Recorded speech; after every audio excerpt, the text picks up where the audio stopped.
नामदहु व नसल्ली अला रसूलिहिल करीम अम्मा बाद फ़अऊज़ु बिल्लाहि मिनश शैतानिर रजीम बिस्मिल्लाहिर रहमानिर रहीम. Dear students, Assalamu alaikum wa rahmatullahi wa barakatuh. I hope that you all would be fine. I'm your physics teacher, Professor Muhammad Imran Suhurwadi. Students, we are over here today for lecture number 17 that is related to Unit 4 Part B. Students, it has very important topics like stationary waves, Doppler effects and the basic characteristics of simple harmonic motion. So let's move to the whiteboard so that we can have a very thorough lecture. जी students, आज के lecture की इब्तिदा करते हैं. अपना पहला topic that is stationary waves. Students, हमारे पास इस साल नेशनल एमडी कैट में जो यूनिट 4 पार्ट बी जो है स्टेप में हमने आपके लिए ये जो यूनिट डिज़ाइन किया है, इसमें जो पहला टॉपिक आता है that is stationary waves. Students, stationery waves को बाज़ औक़ात स्टैंडिंग वेव्स का नाम भी दिया जाता है. स्टेशनरी वेव्स और स्टैंडिंग वेव्स. स्टूडेंट्स, आप अच्छी तरह से जानते हैं, मैं अपने प्रीवियस लेक्चर में आपको बता चुका हूं कि according to the principle of superpositioning, if two waves, पहली कंडीशन इसके लिए क्या है कि हमारे पास दो वेव्स होने चाहिए और दोनों वेव्स को आइडेंटिकल होना चाहिए. If two identical waves they reach at a point simultaneously, का मतलब दूसरा चीज है that they reach at a point simultaneously, यानी एक ही वक्त में वो किसी पॉइंट पर पहुंचती हैं. और फिर क्या होता है, इंपॉर्टेंट पॉइंट ये है कंडीशन कि फ्रीक्वेंसी दोनों की हूबहू सेम है, फ्रीक्वेंसी सेम है.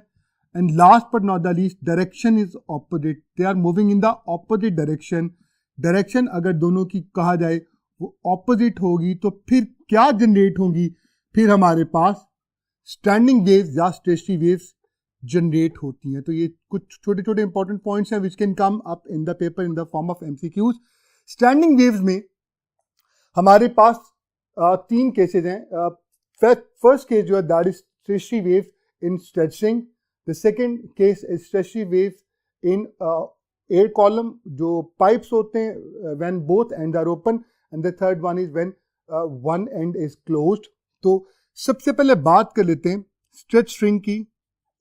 अगर मैं स्ट्रेच स्ट्रिंग को लेकर चलूं तो स्ट्रेच स्ट्रिंग में हमारे पास क्या होता है, आप ये बात अच्छी तरह से जानते हैं that we have these are the firm supports. ये हमारे पास फर्म स्पोर्ट्स हैं. Then we have got the string which is tie up between these two firm supports. यहां से टाई अप हो चुकी है. यहां पर हम एक दफा टेंशन को फिक्स कर देते हैं. टेंशन को हमारी टेक्स्ट बुक में T से रिप्रेजेंट किया जाता है या F से रिप्रेजेंट किया जाता है. इसके यूनिट क्या होते हैं, दे आर न्यूटन. एक और बहुत इंपॉर्टेंट टर्म, ये जो स्ट्रिंग होती है ये यूनिफॉर्म थिकनेस की होती है. और चूंकि यूनिफॉर्म थिकनेस की होती है तो एक टर्म बहुत ही ज्यादा अहमियत की हामिल है that is mass per unit length, जिसको M से रिप्रेजेंट किया जाता है. और अक्सर बच्चे इसे मास समझते हैं. This is not mass, this is mass per unit length. चूंकि यूनिफॉर्म थिकनेस की है, इसकी थिकनेस थॉरली कॉन्टिन्यूसली एक जैसी है, तो इसका मतलब इसको मैं कह सकता हूं मास पर यूनिट लेंथ ये फिर कॉन्टिन्यूसली एक जैसी होगी, it will be a constant. और जब आप एक दफा टेंशन को फिक्स कर देते तो टेंशन भी कांस्टेंट हो जाती है. तो यहां पर जो वेव्स प्रोड्यूस होगी, कैसे प्रोड्यूस होगी, आप इसे डिफरेंट पॉइंट से जब प्लग करते हैं. सपोज करता हूं मेरे पास स्ट्रिंग की जो लेंथ है दैट इज L और इसे मैंने फॉर एग्जांपल सेंटर से प्लग किया. जब भी मैं सेंटर से प्लग करूंगा तो मेरे पास सिर्फ एक सिंगल हार्मोनिक, जिसको फंडामेंटल हार्मोनिक का नाम दिया जाता है, वो प्रोड्यूस होगा. इसका मतलब फंडामेंटल हार्मोनिक अगर आप स्ट्रेच स्ट्रिंग में चाहते हैं तो फंडामेंटल हार्मोनिक को प्रोड्यूस करने के लिए आपको स्ट्रिंग को कहां से प्लग करना होगा, आपको स्ट्रिंग को प्लग करना होगा L/2 से. एक शॉर्टकट बताता जाता हूं कि आप कहां से प्लग करेंगे और कितने हार्मोनिक्स प्रोड्यूस होंगे. इसके लिए यह कि जहां से आप लेंथ को प्लग करें उसके डिनोमिनेटर में जो भी चीज आपके पास आ रही है आप उसका हमेशा हाफ कर लेंगे, तो अल्टीमेटली आपके पास कह देंगे नंबर ऑफ हार्मोनिक्स. तो आपने देखा मैंने यहां पर L/2 से प्लग किया तो 2/2 क्या आंसर आया 1. तो एक हार्मोनिक आपके पास प्रोड्यूस हुआ. ये पॉइंट जहां पर कहा जाए तो एम्पलीट्यूड 0 है। इस पॉइंट को आप सब जानते हैं, हम नोड का नाम देते हैं, इसे N1 का नाम दे रहा हूं, और इस पॉइंट को इसे भी मैं नोड लेकिन N2 का नाम दे रहा हूं। स्टूडेंट्स, बड़ा इंपॉर्टेंट पॉइंट है, ये एक फिक्स्ड एंड है, और यहां से एक बात बड़ी ही क्लियर हो जाती है कि फिक्स्ड एंड पर हमारे पास हमेशा क्या प्रोड्यूस होगा। ये बात आपने याद रखनी है, that at fixed end we will always going to have nodes, हमारे पास नोड्स होंगे। और ये हमारे पास कहा जाए ये फ्री एंड है, ये वाइब्रेट कर सकता है फ्रीली, तो यहां पर जो हमारे पास जहां पे एम्पलीट्यूड मैक्सिमम है, इस पॉइंट को हम एंटी नोड का नाम देते हैं। अब यहां से बहुत सारे सवाल आपसे पूछे जा सकते हैं। एक क्वेश्चन मैंने आपसे भी शेयर किया कि बताइए फिक्स एंड पर क्या प्रोड्यूस होगा, हमेशा नोड्स प्रोड्यूस होंगे, और जो हमारे पास जो फ्री एंड होगा वहां पे हमेशा क्या प्रोड्यूस होगा, हमारे पास हमेशा एंटी नोड्स प्रोड्यूस होंगे। तो ये बहुत ही आम पॉइंट है जिसे हमेशा हमें याद रखना।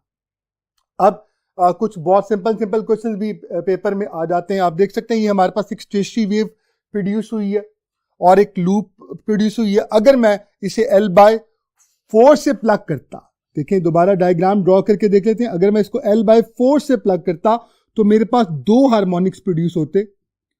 वो जो 2 हार्मोनिक्स प्रोड्यूस होते, मैंने L/4 से प्लग किया तो मेरे पास 2 हार्मोनिक्स प्रोड्यूस हुए। मुझे कैसे पता चला मेरे पास 2 हार्मोनिक्स प्रोड्यूस होंगे? आपको ऑलरेडी मैं एक शॉर्टकट फॉर्मूला बता चुका हूं कि आप जहां से प्लग करेंगे, मैंने प्लग कहां से किया, L/4 से, तो डिनोमिनेटर में मेरे पास 4 है, 4 का आप हाफ कर लेंगे तो आपके पास 2 आता है, तो ये आपको नंबर ऑफ हार्मोनिक्स मिल जाएंगे, तो आपके पास सेकंड हार्मोनिक प्रोड्यूस हो गया। अब कुछ इंपॉर्टेंट पॉइंट्स देखते हैं नोड और एंटी नोड के हवाले से। ये हमारे पास पॉइंट क्या बना, फिक्स एंड है, ये नोड होगा, इसको मैं N1 का नाम दे रहा हूं। ये हमारे पास फर्स्ट एंटी नोड होगा, AN1 का नाम दे दिया। ये मेरे पास सेकंड एंटी नोड होगा, इसको N2 का नाम दे रहा हूं। ये मेरे पास सेकंड एंटी नोड होगा, AN2 का नाम दे रहा हूं, और ये मेरे पास कहा जाए तो हमारे पास थर्ड नोड हो गया। अब अक्सर पेपर में क्वेश्चन आ जाते हैं कि नोड और नोड का डिस्टेंस कितना होता है, what is the distance between two node. जिन्हीं में अगर N1 और N2 के डिस्टेंस की बात करूं तो इनके दरमियान जो डिस्टेंस होगा वो कितना होगा, तो आप देख सकते हैं 2 कंसेक्टिव नोड्स का जो डिस्टेंस है, यहां से अगर मैं देखूं, ये डॉटेड लाइन में ड्रॉ कर रहा हूं, तो बताइए वेव कहां पे कंप्लीट हो रही है। वेव में एक क्रेस्ट और एक ट्रफ होता है, तो ये पूरी वेव यहां से लेकर इस नोड से लेकर N1 से लेकर N3 तक कहा जाए तो हमारे पास कंप्लीट वेवलेंथ है। तो बताइए फिर 2 नोड्स का डिस्टेंस वेवलेंथ है या उसका हाफ है? Yes, that is λ/2। तो आपने याद रखना है कि 2 कंसेक्टिव नोड्स का जो डिस्टेंस होता है that is equal to half of wavelength λ/2। इसी तरह 2 एंटी नोड्स की अगर बात की जाए, यानी एक एंटी नोड 1 से लेकर एंटी नोड 2 का जो डिस्टेंस होगा वो भी क्या होगा, दैट इज λ/2 ही होगा। स्टूडेंट्स, अब बात कर ली जाए एक नोड और एक एंटी नोड का डिस्टेंस, तो देखा जाए तो ये डिस्टेंस हमारे पास बन जाता है that is half of this one. ये यानी ये अगर हमारे पास λ/2 था तो ये उसका भी हाफ है, तो कितना हो गया, दैट इज λ/2 का भी हाफ, यानी λ/4। तो पता ही चला कि एक नोड से लेकर उसके कंसेक्टिव एंटी नोड का डिस्टेंस भी आपसे पेपर में पूछा जा सकता है, जो क्या वैल्यू होती है, that is half of the wavelength, half of wavelength, तो दैट इज इक्वल टू λ/4 आपके पास बन जाता है। तो ये छोटे छोटे एमसीक्यूज हैं जो आपसे पूछे जा सकते हैं। अब आप देखिए यहां पर मैंने आपसे ये जिक्र किया कि टेंशन आपने फिक्स कर दी, कांस्टेंट होगी। वायर आपने यूज की थी स्ट्रिंग यूनिफॉर्म थिकनेस की, मास पर यूनिट लेंथ भी कांस्टेंट हो गया। पेपर में हो सकता है वो आपसे पूछे कि बताइए यहां पर m का क्या यूनिट है, और वो कैसे पूछता है जरा गौर से देखिएगा।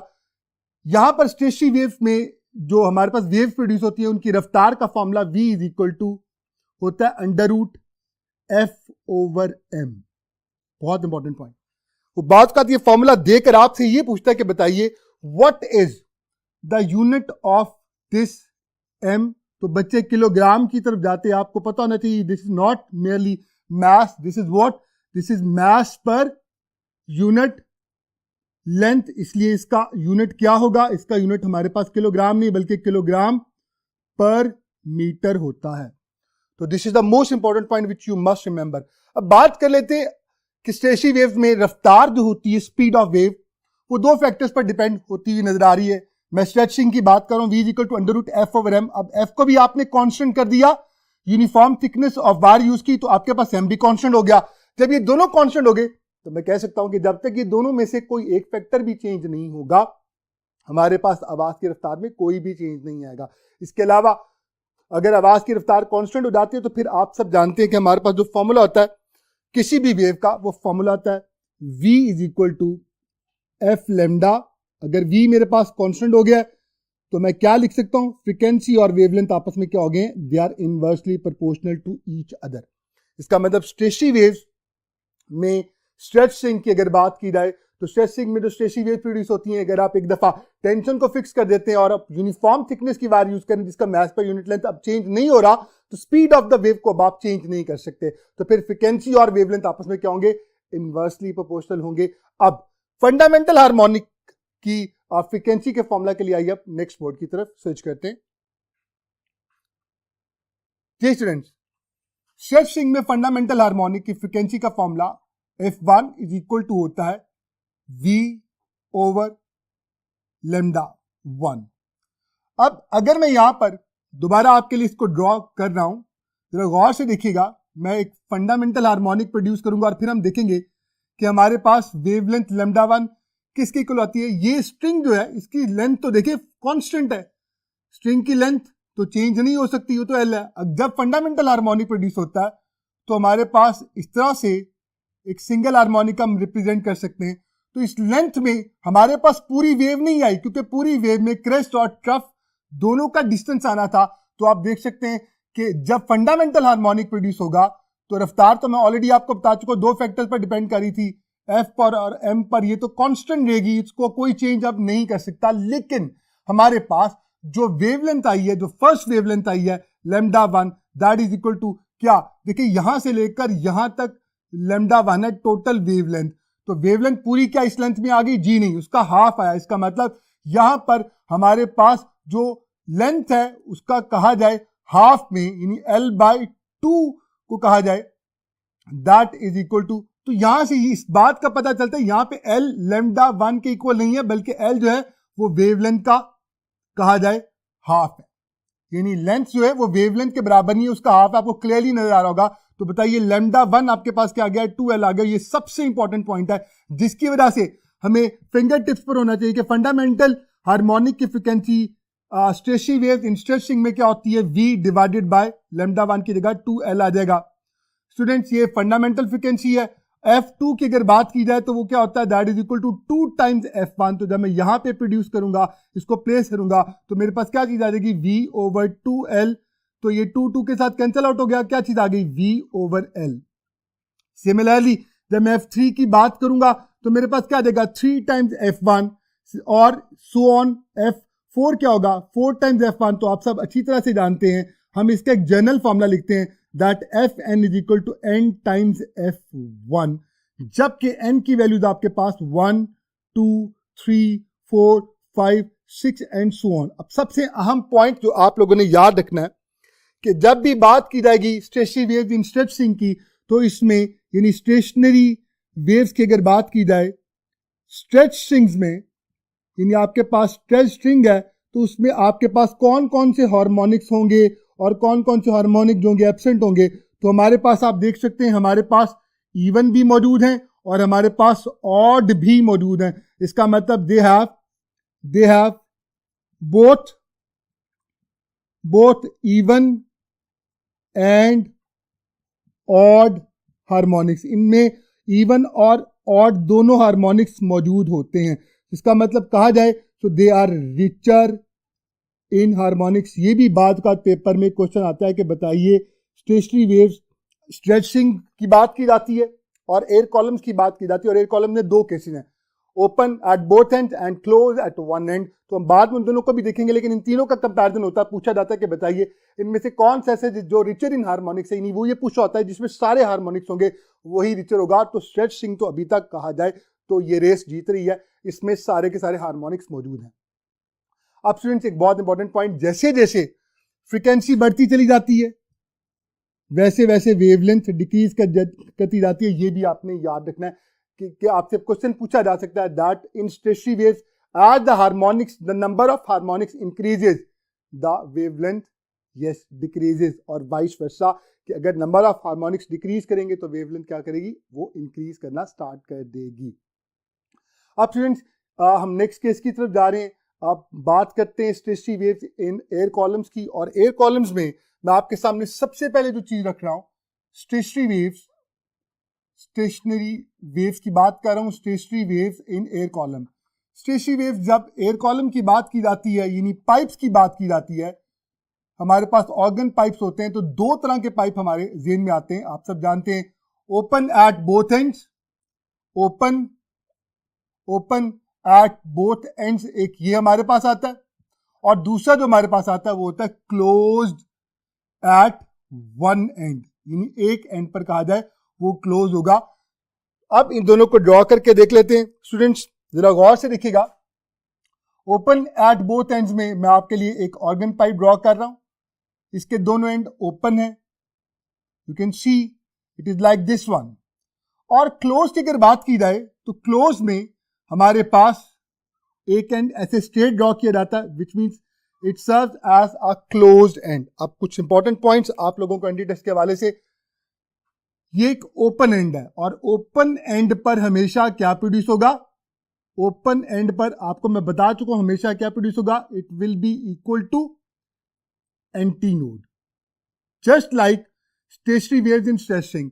बस स्टेशनरी वेव्स इन स्ट्रेसिंग में सिर्फ ये था कि इसके दोनों एंड्स क्लोज थे, तो यहां पर जो एयर पाइप है इसमें दोनों एंड्स ओपन है, यानी दोनों में एक सिमिलैरिटी देखने में आ रही है कि दोनों, इसके अगर दोनों एंड क्लोज हैं तो उसके दोनों एंड ओपन है। इसका मतलब यह है कि यहां पर क्या प्रोड्यूस होगा, एंटीनोड, यहां पे क्या प्रोड्यूस होगा, एंटीनोड। तो आपके पास जो फंडामेंटल हार्मोनिक प्रोड्यूस होगा it will be like this one, वो ऐसे प्रोड्यूस होगा, यानी ये आपके पास एंटीनोड आ गया, ये भी आपके पास एंटीनोड आ गया, ये एंटीनोड नंबर 1 है। सेंटर में आपके पास क्या आता है, सेंटर में आपके पास नोड आता है। अब जरा गौर से देखिएगा, ये जो डायग्राम मैंने अब आपके लिए ड्रॉ की है, अगर इन टुकड़ों को मैं सीधा करके जोड़ लूं तो क्या वो यही शेप नहीं बन जाती, यही शेप बन जाती है। तो इसका मतलब पता ही चला कि अगर इसको ऐसे मिला दिया जाए तो इसकी फंडामेंटल हार्मोनिक में और इसके फंडामेंटल हार्मोनिक में कोई भी फर्क नहीं है, the both are exactly similar. इसलिए याद रखिएगा यहां पर वही सारे फॉर्मूलाज यूज किए जाते हैं जो कि स्ट्रेचिंग में यूज किए जाते हैं। तो आप लोगों ने एक बहुत important point national MDCAT में ये पूछा जा सकता है कि इन दोनों में से किसकी फ्रिक्वेंसी ज्यादा होती है, किसकी फ्रिक्वेंसी कम होती है, तो दोनों की फ्रिक्वेंसीज क्या होती हैं, they are identical, same frequencies होती हैं, वेवलेंथ्स भी क्या होंगी, सेम होंगी। तो मैं फॉर्मूला यहाँ पे फिर डायरेक्टली क्या लिख सकता हूँ, इसका फंडामेंटल हार्मोनिक भी मैं क्या राइट डाउन कर सकता हूँ, V/2L। और सिमिलरली इसके लिए मैं वही सारी सीरीज यूज करूंगा, Fn is equal to n times F1, जबकि n की वैल्यू 1, 2, 3, 4, 5 एंड सो ऑन है। तो यहां पर भी हमारे पास मजे की बात यह है कि हमारे पास दोनों हार्मोनिक्स मौजूद हैं, जी हाँ, इवन भी और ऑड भी। तो यहाँ पे एक बहुत इंपॉर्टेंट पॉइंट हमने डिसाइड कर लिया कि अगर पेपर में एमसीक्यूज में हमसे पूछा गया कि बताइए हमारे पास तीनों केसेस दिए हुए, स्टेशनरी वेव्स इन स्ट्रेसिंग की बात हो रही है अल्फा में, और बीटा में बात हो रही है stationary waves in air column when both ends are open, और चार्ली में stationary waves in air column when one end is close, जिसे अभी हमने पढ़ना है। तो वो तो बाद में देखेंगे, लेकिन एक बात तो क्लियर होगी है कि हमारे पास अल्फा बीटा आंसर होगा रिचर इन हार्मोनिक्स के हवाले से। अगर रिचर इन हार्मोनिक्स की बात की जाए तो स्ट्रेचिंग और ऑर्गन पाइप या ओपन या pipe open at both and जो कहा जाए एयर कॉलम्स जो हैं, ये दोनों की फ्रिक्वेंसीज होती हैं वो हूबहू सेम होती है, आइडेंटिकल होती हैं, दोनों में इवन भी होते हैं और ऑड भी होते हैं। तो आप बोथ ऑप्शंस की तरफ जा सकते हैं। और अगर आप वो कहते हैं कि जो कौन सा रिचर नहीं है, तो ऑब्वियसली साफ सी बात है एक ही चीज रहेगी, हमने उसको पढ़ा तो नहीं अभी, लेकिन आप पढ़कर आ चुके हैं एफएससी में भी, मैं भी इंशाल्लाह आपके सामने उसको ड्रॉ भी करूंगा कि आप ये देखेंगे कि हमारे पास जो open and close at one and वाला ऑर्गन पाइप होता है उसमें क्या होता है, उसमें हमारे पास सिर्फ ऑड हार्मोनिक्स होते हैं। अब कुछ चीजें मैं यहाँ पे एंटी टेस्ट के पॉइंट ऑफ व्यू से आप लोगों से शेयर कर रहा हूँ, प्लीज बड़े ध्यान, यहाँ पर entry test point of view से मैं कुछ बहुत ही इंपॉर्टेंट चीजें आपसे शेयर कर रहा हूँ, प्लीज ध्यान से सुनिएगा स्टूडेंट्स। अगर बात की जाए हमारे पास स्ट्रेचिंग की या air column, stationary waves in air column या organ pipe open at both ends, तो हमारे पास फ्रीक्वेंसी का formula Fn is equal to n times F1 होता है। बहुत ही ध्यान से बात सुनिए, n की वैल्यू क्या होती है, 1, 2, 3, 4, 5 एंड सो ऑन। अब जब मैं n की n is equal to 1 put करता हूं तो इसे हम लोग फंडामेंटल हार्मोनिक का नाम देते हैं। ये बात याद रखनी है आपने, फंडामेंटल हार्मोनिक का नाम देते हैं। फंडामेंटल हार्मोनिक के बाद हमारे पास जब n is equal to 2 put करता हूं तो ये हमारे पास सेकंड हार्मोनिक कहलाता है। और इसका एक और नाम भी है जो सबसे इंपॉर्टेंट है, दैट इज फर्स्ट ओवरटोन। इसे फर्स्ट ओवरटोन का नाम भी दिया जाता है माय डियर स्टूडेंट्स। तो याद रखिएगा, स्टेशनरी वेव्स इन स्ट्रेचिंग हो या एयर कॉलम ओपन है, एट बोथ एंड्स में हमारे पास n इज इक्वल टू 1 को तो फंडामेंटल हार्मोनिक कहते हैं, लेकिन जो n इज इक्वल टू 2 है उसको सेकंड हार्मोनिक का नाम देने के साथ साथ हम उसे फर्स्ट ओवरटोन कहते हैं। फर्स्ट ओवरटोन का मतलब है कि फर्स्ट के बाद जो आता है उसे फर्स्ट ओवरटोन कहते हैं। सिमिलरली आइए जरा प्रैक्टिस कर लेते हैं।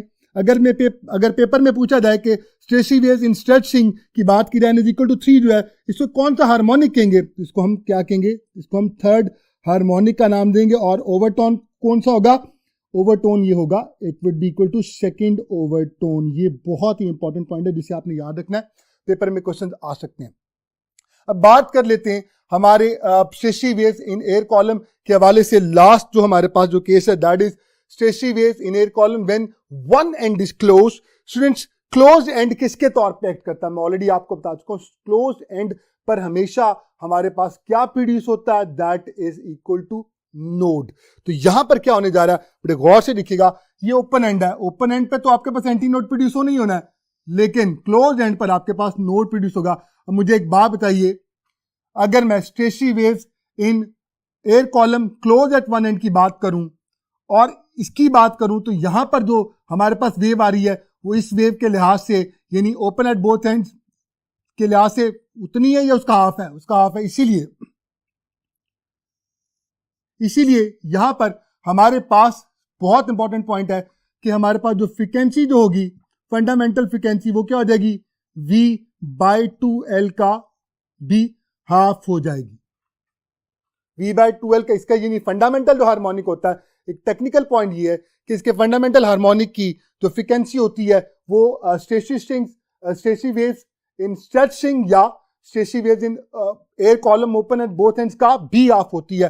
तो क्या चीज आ जाएगी? That is equal to V/4L। आपके पास फंडामेंटल फ्रीक्वेंसी का फॉर्मूला आ गया। इसके बाद इंपॉर्टेंट पॉइंट ये, इसमें F2 मौजूद नहीं होता, तो फिर क्या चीज होती है? F3 होता है।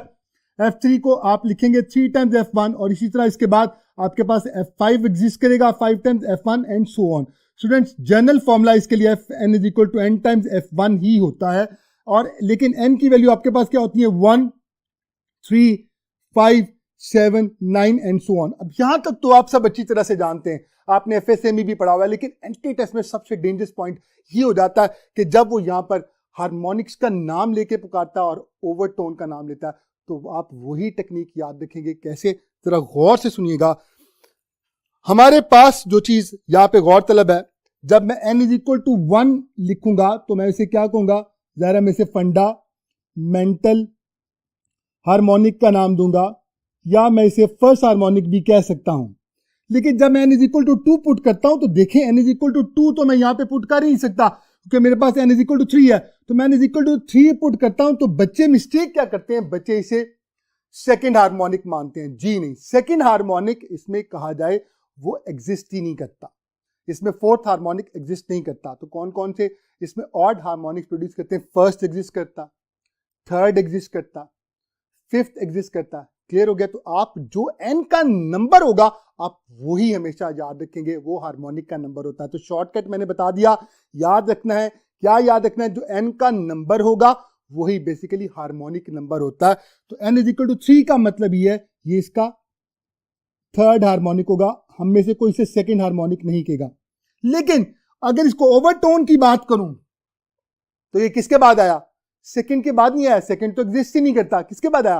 फर्स्ट के बाद डायरेक्टली थर्ड आ गया, इसीलिए इसको सेकंड ओवरटोन नहीं कहा जाता। ये है वो टेक्निकल पॉइंट जिसे आपने हमेशा याद रखना। एंटी टेस्ट में बहुत ज्यादा ये कहा जाए क्रूशियल हो सकता है, डिसाइडिंग फैक्टर हो सकता है कि यहां पर हम इसे ओवरटोन के हवाले से हम इसे फर्स्ट ओवरटोन का नाम देंगे, हम फर्स्ट ओवरटोन का नाम देंगे, हम इसे सेकंड ओवरटोन नहीं कहेंगे। जबकि यहां पे जब n इज इक्वल टू 2 होता था, sorry n is equal to 3 होता था, तो थर्ड को हम थर्ड हार्मोनिक तो कहते थे, मगर चूंकि दूसरे के बाद आता था इसको सेकंड ओवरटोन कहते थे, लेकिन यहां पे दूसरा है ही नहीं, इसलिए आप इसको फर्स्ट ओवरटोन का नाम देंगे। इसी सीक्वेंस को इंशाल्लाह आप आगे लेकर चलेंगे तो आपके सारे प्रॉब्लम सॉल्व हो जाएंगे। स्टूडेंट्स, यहां से मैक्सिमम क्वेश्चंस आपसे पूछे जा सकते हैं, ये फॉर्मूलाज आप लोगों ने याद रखने। कुछ इंशाल्लाह मैं मजीद आपको प्रैक्टिस करवाता हूँ, उसके लिए हम नेक्स्ट बोर्ड की तरफ स्विच करते हैं।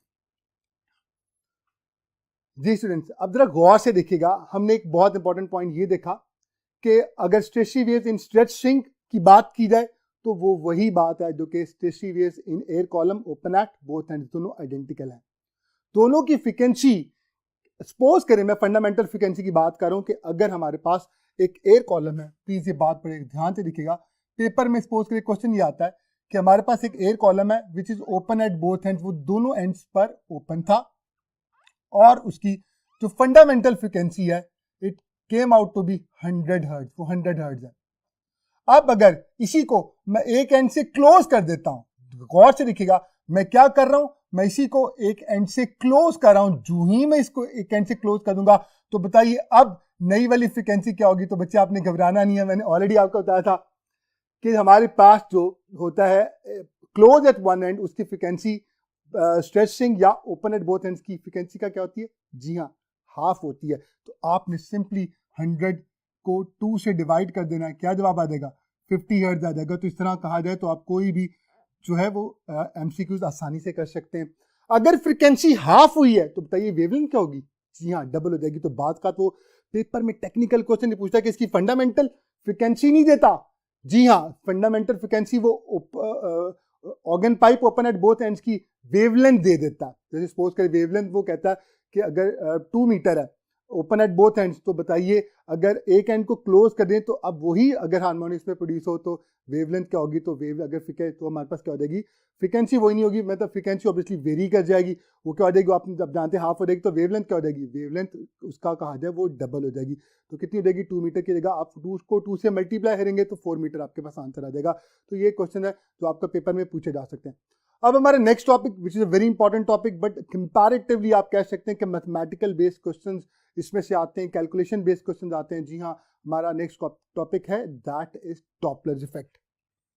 स्टूडेंट्स, डॉपलर इफेक्ट के हवाले से मैं आपसे बहुत इंपॉर्टेंट चीजें शेयर करने जा रहा हूं, प्लीज स्टे ट्यून्ड और बड़े ध्यान से मेरी बात सुननी है और हर पॉइंट को आपने राइट डाउन करना है। डॉपलर इफेक्ट बेसिकली, जैसे आपने अपनी लाइफ में बहुत सारे टॉपिक पढ़े होंगे, real and apparent wait, real and apparent depth, इसी तरह ऐसा ऑब्जर्व किया गया है कि जब सोर्स और ऑब्जर्वर जो होता है उनके दरमियान स्टार्ट होती है क्या, एक रिलेटिव मोशन शुरू होती है, तो फिर हमारे पास जो फ्रीक्वेंसी होती है वो रियल से चेंज होकर अपेरेंट फ्रीक्वेंसी बन जाती है, जिसको एफ प्राइम कहते हैं, और इस इफेक्ट को डॉपलर इफेक्ट का नाम दिया जाता है। यानी सोर्स और ऑब्जर्वर के दरमियान जब भी रिलेटिव मोशन होगी, या सोर्स ऑब्जर्वर की तरफ जाए या ऑब्जर्वर सोर्स की तरफ जाए, तो फिर इन तमाम केसेस में 4 केसेस हमारी टेक्स्ट बुक में मौजूद हैं। तो आप जानते हैं हम इसकी प्रैक्टिस बड़ी अच्छी तरह से होनी चाहिए। इंशाल्लाह मैं आपको प्रैक्टिस करवाऊंगा इसकी, तो यहाँ से कैसे कैसे क्वेश्चन आते हैं इंशाल्लाह हम वो भी देखेंगे। स्टूडेंट्स, जब भी रिलेटिव मोशन होगी सोर्स और ऑब्जर्वर के दरमियान, तो हमारे पास जो फ्रीक्वेंसी होती है वो रियल फ्रीक्वेंसी नहीं रहती, अपेरेंट फ्रीक्वेंसी, एक चेंज आता है उसके अंदर, फ्रीक्वेंसी इंक्रीज भी कर सकती है, डिक्रीज भी कर सकती है, और वो फ्रीक्वेंसी का जो चेंज कहा जाए वो वेवलेंथ के चेंज की वजह से भी हो सकता है, और हो सकता है वेवलेंथ चेंज ना हो लेकिन फ्रीक्वेंसी चेंज हो रही हो। तो ये कुछ बहुत ही इंपॉर्टेंट पॉइंट्स है जो हम लोगों ने आज इंशाल्लाह देखने हैं एंटीटेस्ट पॉइंट ऑफ व्यू से डॉपलर इफेक्ट में। तो इसके 4 केसेस हैं, आइए देखते हैं। स्टूडेंट्स, सबसे पहला केस आप सब अच्छी तरह से जानते हैं, जो केस 1 है, उसमें हमारे पास क्या होता है, हमारे पास जो सोर्स है, सोर्स एट रेस्ट होती है। सोर्स जब रेस्ट पर होगी तो स्पीड ऑफ सोर्स जो है दैट इज इक्वल टू 0, और ऑब्जर्वर जो होता है, ऑब्जर्वर वो मूव करता है टुवर्ड्स सोर्स मूव कर रहा होता है। और जब वो टुवर्ड्स सोर्स मूव करता है तो हम सब जानते हैं फ्रीक्वेंसी में एक इंक्रीज आता है, वेवलेंथ पे कोई फर्क नहीं पड़ता, वेवलेंथ कांस्टेंट रहती है, और ये फ्रीक्वेंसी में चेंज किसकी वजह से आता है, मैं शॉर्टकट फॉर्मूला आपको किधर बता चुका हूं, V is equal to F lambda. Lambda constant रहेगा तो स्पीड और फ्रीक्वेंसी आपस में डायरेक्टली प्रोपोर्शनल होते हैं। बहरहाल इसका फॉर्मूला जो हमारे पास यानी यहाँ पे इसमें से इस केस में सबसे आम नुक्ता जो आपने याद रखना है, वेवलेंथ का कांस्टेंट लेना। कैसे, जरा गौर से देखिएगा। सपोज कर रहा हूं ये मेरे पास एक सोर्स है जो कॉन्टिन्यूसली वेव्स प्रोड्यूस करी है। ये वेव्स मैंने आप लोगों के लिए ड्रॉ की, crest, trough, crest, trough, they are moving forward, they are moving forward. देखिए सोर्स अपनी जगह पर रेस्ट पर है, सोर्स तो मूव नहीं कर रही मगर वेव तो मूव करती हैं। वेव की स्पीड क्या होती है, वी, वो स्पीड वी के साथ वेव फॉरवर्ड जा रही है। अगर एक ऑब्जर्वर यहां पर मौजूद हो और वो भी स्टेशनरी हो तो वो एक सेकंड में जो वेव्स अगर कैप्चर कर रहा है, सपोज करें वो जो वेव्स कैप्चर कर रहा है वो एक सेकंड में 100 हर्ट्ज हैं या 50 हर्ट्ज हैं, तो अगर वो रुका हुआ है तो उसको 100 हर्ट्ज ओरिजिनल फ्रिक्वेंसी महसूस होगी। लेकिन अगर ये इसकी तरफ मूव करना स्टार्ट कर दे विद स्पीड ऑफ ऑब्जर्वर, तो फिर क्या होगा, वेव भी उसकी तरफ आ रही है और वो वेव्स की तरफ जा रहा है, तो फिर वो एक सेकंड में नंबर, अगर पहले वो एक सेकंड में 50 फॉर एग्जाम्पल वेव्स कैप्चर कर रहा था तो अब वो यकीनन जल्दी ज्यादा वेव्स कैप्चर करेगा, बिकॉज दोनों एक दूसरे की तरफ आ रहे हैं। मैं बात कर रहा हूँ वेव उस तरफ मूव करिए, सोर्स अपनी जगह पे स्टेशनरी है। तो इसकी वजह से कहा जाए हमारे पास जो रिलेटिव वेलोसिटी बनती है, जब भी दो ऑब्जेक्ट्स एक दूसरे की तरफ जाते हैं तो वेलोसिटी में एक एडिशन आ जाता है, तो रिलेटिव वेलोसिटी बनती है v प्लस यू नॉट। और हमारे पास अपेरेंट फ्रीक्वेंसी का फॉर्मूला बहुत फेमस है, that is equal to v plus U naught divided by v into F. और ये फैक्टर ऊपर वाला चूंकि नीचे वाले फैक्टर से बड़ा, तो इसका मतलब एफ प्राइम बड़ा होगा, एफ से फ्रीक्वेंसी इंक्रीज कर गई। यहां पर सबसे इंपॉर्टेंट पॉइंट जो आपने याद रखना है entry test point of view से, कि अगर हमारे पास ऑब्जर्वर सोर्स की तरफ मूव करता है और सोर्स स्टेशनरी है तो किस में कोई चेंज नहीं आता। जी हाँ, that is very important. Wavelength में कोई भी तब्दीली नहीं आ सकती, it will remain the same. और फिर किन दो का हमारे पास रिलेशन बनता है, स्पीड और फ्रीक्वेंसी का रिलेशन बनता है। मैंने ये फॉर्मूला आपके सामने डिजाइन कर दिया। अब यहां पर आपको डिफरेंट क्वेश्चन पूछे जा सकते हैं। आपको स्पीड ऑफ ऑब्जर्वर वो दे देगा, स्पीड ऑफ सोर्स दे देगा, आपको अपेरेंट रियल फ्रिक्वेंसी दे देगा और आपसे अपेरेंट फ्रिक्वेंसी वो डिमांड करेगा, या फिर अपेरेंट फ्रिक्वेंसी देके वो आपसे रियल फ्रिक्वेंसी पूछ लेगा, या फिर ये दोनों चीजें देके वो आपसे स्पीड ऑफ ऑब्जर्वर पूछ सकता। तो ऐसे मैथमेटिकल क्वेश्चंस की आपने प्रैक्टिस करनी है। इंशाल्लाह हम अपने दोनों टेस्टों में इनकी बहुत ज्यादा प्रैक्टिस करेंगे स्टूडेंट्स। इसके बाद हमारे पास जो नेक्स्ट केस है that is another very important case, it is case number 2। Second case में क्या होता है, सेकंड केस में that is inverse of this one. हमारे पास जो ऑब्जर्वर होता है इट मूव्स अवे, ऑब्जर्वर जो होता है it moves away from source, source से, और सोर्स किस पर है, source is at rest, source तो रेस्ट पर है। अब वो अवे मूव कर रहा है। अब जब वो अवे मूव कर रहा होगा तो इसका ऑपोजिट होगा, कहा जाए इसका ऑपोजिट होगा, वो अवे मूव कर रहा होगा। तो हमारे पास स्पीड के लिए आप रिलेटिव वेलोसिटी के लिए क्या लिखेंगे, पहले आपने प्लस किया था, अब आप रिलेटिव वेलोसिटी के लिए फॉर्मूला लिखेंगे that is equal to v minus U naught. तो आपके पास अपेरेंट फ्रीक्वेंसी जो आ जाएगी F prime is equal to, formula almost वही रहेगा, यहाँ पे प्लस की जगह क्या आ गया, माइनस आ गया। अब स्टूडेंट्स माशाल्लाह आप अच्छी तरह से जानते हैं कि हमारे पास यहाँ पे क्या चीज है, यहाँ पे हमारे पास जो न्यूमरेटर है वो डिनोमिनेटर से छोटा हो गया। और जब भी ऐसा होगा तो एफ प्राइम की वैल्यू, नई वाली जो फ्रीक्वेंसी अपेरेंट होगी वो पहले वाली फ्रीक्वेंसी से कम हो जाएगी। यहाँ पर भी क्या चीज सेम रही, वेवलेंथ कांस्टेंट रही, और कहा जाए रिलेशन पर इस तरह से आपको डिफरेंट चीजें प्लेस करके वो आपसे कोई भी चीज आपसे डिमांड कर सकता है। कैलकुलेशन बेस्ड क्वेश्चन आते हैं।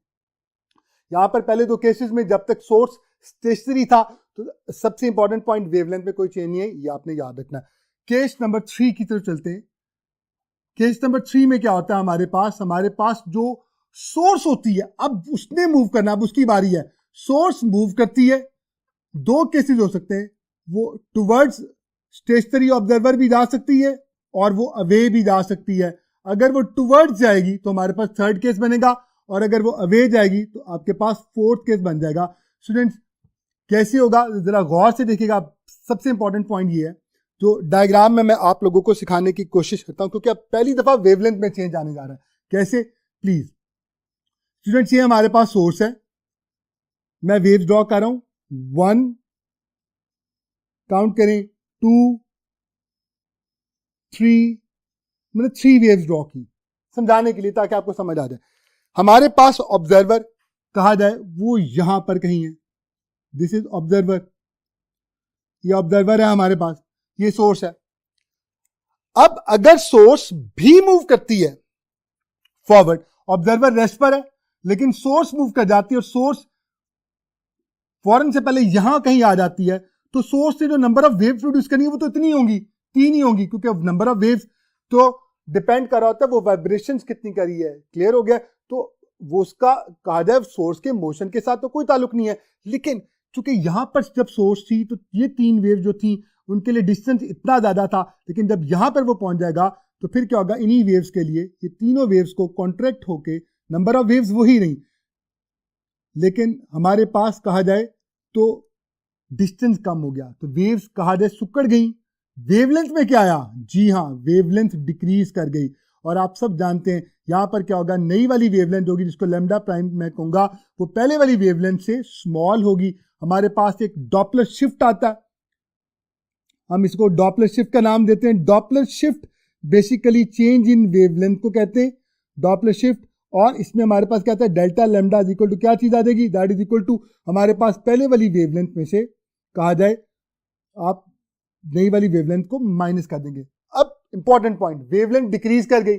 जब भी वेवलेंथ डिक्रीज करती है तो फ्रीक्वेंसी क्या करती है, फ्रीक्वेंसी इंक्रीज कर जाती है। यहाँ पे हमारे पास सोर्स मूव कर रहा था forward with speed of source, wave भी इसी डायरेक्शन में जा रही है। जब दो चीजें सेम डायरेक्शन में जा रही होती हैं तो आप सब जानते हैं रिलेटिव वेलोसिटी की बात की जाए, अगर सेम डायरेक्शन में जा रही है तो माइनस होती है। तो हमारे पास जो फॉर्मूला बनेगा थर्ड केस का वो क्या बन जाएगा, हमारे पास ऊपर v रहेगा और नीचे आप लिखेंगे v minus speed of source multiplied by f। यहां पर भी हमारे पास फ्रीक्वेंसी ने इंक्रीज होना है, क्यों? देखिए ऊपर v है, नीचे v माइनस यूएस है, यानी नीचे v में से यूएस माइनस हो रहा है, तो इसका मतलब न्यूमिनेटर बड़ा डिनोमिनेटर छोटा, तो इसका मतलब f प्राइम जो होगा वो बड़ा होगा, किससे? f से बड़ा होगा। तो यहाँ पे फ्रीक्वेंसी इंक्रीज कर जाएगी, लेकिन किसकी वजह से? डिक्रीज इन वेवलेंथ की वजह से। By one get one free. अगर सोर्स अवे मूव करेगी तो वेवलेंथ क्या हो जाएगी, वेवलेंथ इंक्रीज कर जाएगी। तब हमारे पास जो डॉपलर शिफ्ट है वो कहा जाए, यहाँ पे आप प्लस राइट डाउन कर देंगे, you can write down Doppler shift delta lambda is equal to आपके पास लैम्डा प्लस लैम्डा प्राइम हो जाएगा। और हमारे पास जो फ्रीक्वेंसी का फॉर्मूला होगा वो क्या आएगा, v ओवर नीचे v plus speed of source into f हो जाएगा। और यहाँ पर फ्रीक्वेंसी हमारी कहा जाए वो डिक्रीज कर जाती है, अपेरेंट फ्रीक्वेंसी। तो डिफरेंट क्वेश्चन आपसे पूछे जा सकते हैं, आप लोगों ने याद रखना है। इसके अलावा एक बहुत इंपॉर्टेंट पॉइंट ये कि डॉपलर इफेक्ट का जो टॉपिक है वो मैकेनिकल और नॉन मैकेनिकल दोनों वेव्स के लिए एप्लीकेबल होता है। इसका मतलब इसको साउंड वेव्स पर भी आप अप्लाई कर सकते हैं और इसको आप इलेक्ट्रोमैग्नेटिक वेव्स यानी लाइट पर भी अप्लाई कर सकते हैं। यहाँ पे दो चीजें आपने याद रखनी है, जी हाँ, बहुत important, blue shift and red shift. Blue shift और रेड शिफ्ट को समझाने के लिए आइए हम नेक्स्ट बोर्ड की तरफ स्विच करते हैं। जी स्टूडेंट्स, बात कर लेते हैं ब्लू शिफ्ट की। स्टूडेंट्स जरा गौर से देखिएगा, मैं आप लोगों के लिए यहाँ पे एक इलेक्ट्रोमैग्नेटिक स्पेक्ट्रम ड्रॉ करने जा रहा हूँ। आप सब जानते हैं कि अगर मैं विजिबल्स की बात करूं तो कैसे याद करवाया था, जी हाँ, रोए गी बीवी, जिसे रोइक बीव भी कहते हैं, लेकिन याद बच्चे बड़े खुश होते हैं रोएगी बीवी से, उनको बड़ी अच्छी तरह से याद हो जाता है।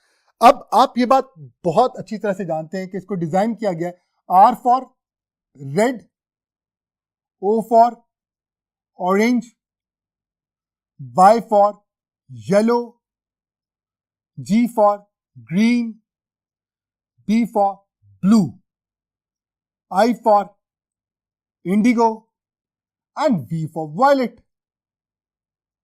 और इसे डिजाइन ऐसे किया जाता है कि अगर मैं इस तरफ जाऊंगा तो मेरी फ्रीक्वेंसी इंक्रीज करेगी, इनकी फ्रीक्वेंसी इंक्रीज करेगी इलेक्ट्रोमैग्नेटिक वेव्स की, वेवलेंथ डिक्रीज करेगी और स्पीड कांस्टेंट रहेगी, जो कितनी होती है 3 इंटू 10⁸ मीटर पर सेकंड। मैं अपने तमाम पहले वाले लेक्चर में ये सारी बातें बड़ी डिटेल में समझा चुका हूं।